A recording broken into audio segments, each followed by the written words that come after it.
आपादमौलिपर्यन्तां गुरूणाम् आकृतिं स्मरेति न विघ्नप्रणश्यन्ति सिद्धन्ति च मनोरथः। लक्ष्मीं तनोतु नितरामितरानपेक्षमङ्घ्रिद्वयं निगमशाखिशिखाप्रवालं हैरम्बमम्बुरुहडम्बरचौर्यनिघ्रं विघ्नाद्रिभेदशतधारधुरन्तरं नः। हरि ओम्। सर्वेषां स्वागतम्। This is the Saṃskāra session for the fourth verse of Sri Rama Gita. So, Tvam Shuddha Bodhosihi Mahamate. So, we know that this is just the explanation that Lakshmana is describing. This is the description that Lakshmana gives to Rama. But what is the samskara in this? What is the importance that we know, that we see, that is coming through our parampara? It is two parts of it are positive, or two parts of it is very much visible in this. First one is Atma Bodha. Now, what is this Atma Bodha? Atma Bodha is understanding that the Deha is Nashvara, Atma, Atma is Nitya, and that Amsha of Brahman is there in everybody. Every manifested form is actually contains a part of Brahman that has evolved from the Parabrahman, that is the Nirakara Brahman. So we are all the same, that Aham Brahmasmi is actually evolved to this particular philosophy itself. This is very much visible everywhere. Why do we actually believe that every, not just human beings or living things, every manifested form has a Brahman? It's not just human beings or living things. Even a rock, it contains an Amsha of Brahman. Anything that has been manifested, even the unmanifested, but here we are talking about the manifested forms, has the Brahman within it, the Brahma Tattva within it. This belief is what allows us to treat everything with Pujya Bhava. There is a mountain. That mountain may not be very important to us, or I have no dependence on that mountain. But Krishna showed that that mountain is actually important by lifting it and by giving ashraya to the Vrindavanavasis, right? So there is a use for everything in this world. Otherwise, their existence, it cannot be that their existence is ill-intentional. There is a need for everything in this world. Therefore, everybody is a part of this ecosystem. Atma Bodha tries to teach that we are not the sole inheritors of the Brahman Tattva. We are not special. The Manushya Janma, what we have accounted for, it is not special. It is obviously one of the steps of evolutionary. From coming from a non-living being, they say 84 million lakh yonis has to be crossed and to reach this Manushya Janma. So we have obviously reached through one of the evolutionary steps through all these things, and we have reached the Manushya Janma. And then there would be much higher beings like Yaksha, Gandharva, etc., etc., etc., Devas, all those things. But we, in our sense of society and in a sense of building a society, civilization, all those things, we forget that there is a higher nature of power that gives birth to us. To remind us that, to equalize our presence as well as the presence of other beings, this Atma Bodha is taught. So that we understand that I am not the only form of Brahman. There are so many other forms of Brahman, and every form has Brahman. Therefore, I should respect every form. There is a Mangalacharana of Panchatantra. Mangalacharana of Panchatantra, which is beautiful. It contains everything. Panchatantra. Yes. So this Mangalacharana of Panchatantra, it contains everything. That means it contains um, every part, starting from the matrikas, from the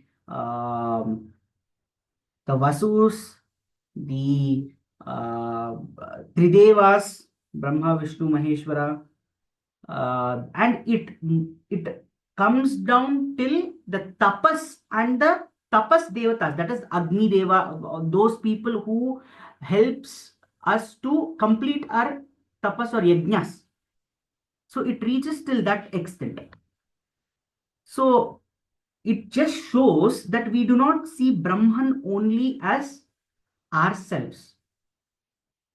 We see it as everything that is around us, and that is the reason it is extremely important to respect every manifestation of Brahman.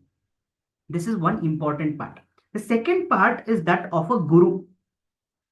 So when we speak about a guru, we are not just talking about a person who is guiding us. That is probably the English connotation that has come into place. That is not the person we are talking about. See, Gu means darkness. Gu means darkness. Ru means one who removes darkness. So, from our mind, the person who removes darkness, that means darkness is associated with Ajnana. Ajnana Timirandan, Ajnana Timirandasya Jnananjana Shalakhya. So, Chakshurunmilitam Yena Tasmai Shri Gurave Namaha. So, the person who gives us a revelation, the person who makes us realize what is true, what is not true, what is relevant, what is irrelevant, or it needn't be a person. Guru can be anything that opens our eyes to new things, anything that opens our mind to the Atma Tattva, the possibility of self, the concept of self. So that is the reason in Prapanchasara, it is a script, it is a work of Adi Shankara. He says the ultimate realization, that is after Diksha, the ultimate, it is Tantra Sara, as people may realize, it relates to Tantra. So with methodologies, Tantra means methods of Upasana. So in that, he says, after taking Diksha, the ultimate goal is to realize that the Devata you're trying to do Upasana of, that itself is your Guru. So this is the Prapanchasara, essence of Prapanchasara. Aim of Diksha is supposed to be that. So who is a Guru? The Guru is somebody who removes the darkness of ignorance. And therefore, this person, the importance of a Guru is very, it is evident from most of the scripts that we go through. In any Atmabodha or Adhyatma script, we'll find that there is a mention of a guru, and it particularly says we have to go to a guru to get this vidya. So even in one of the in Upanishads, when we see in Mundaka Upanishad, it says tad vijnanartham sa gurumevabhi gachet samit panihi shrotriyam brahmanishtham. So this is the it's not features, it's characteristics of a guru, Sadguru we are talking about. Samit Panihi, Shrotriyam, Brahmanishtham. That means go to that person, Tad Vijnanartham, to understand the Vijnana of self. Go to that person. Gurum Evabhi Gachet. You have to go only to a Guru only to understand it. Go to that Guru for you to understand or get the Vijnana of yourself, of self, who will listen to you, who is learned in the Vedas and who lives in Brahmanishta. That means he understands the Brahma Tattva. So this is the essence of a guru. This guru is mentioned, the importance of a guru, requirement of a guru is mentioned in many texts. And why are they important? Krishnam Vande Jagadgurum. We study Bhagavad Gita with Guru Bhakti only. Only then we can understand it. See, even there, Krishna himself is the Guru. Thinking about Krishna is what opens our eyes. The ignorance, the darkness of ignorance goes away when we think about him, when we understand Krishna. So, here, why we have to learn about Brahman as the ultimate Guru? Because he says, Ishvara Sarvabhutanam Hridde Sherjuna Tishtati. He says, I am the one who sits in everybody. This is from Bhagavad Gita.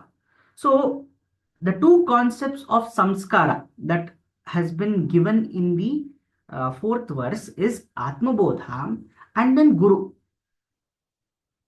the nature of Guru. The next, what we go through, will elaborate on this. That means the fourth one was basically Lakshmana addressing Rama. Fifth one is also so. Sixth one, we will see how the Guru reacts also. So with this is the Saṃskāra session of the fourth shloka. With this, we end the session.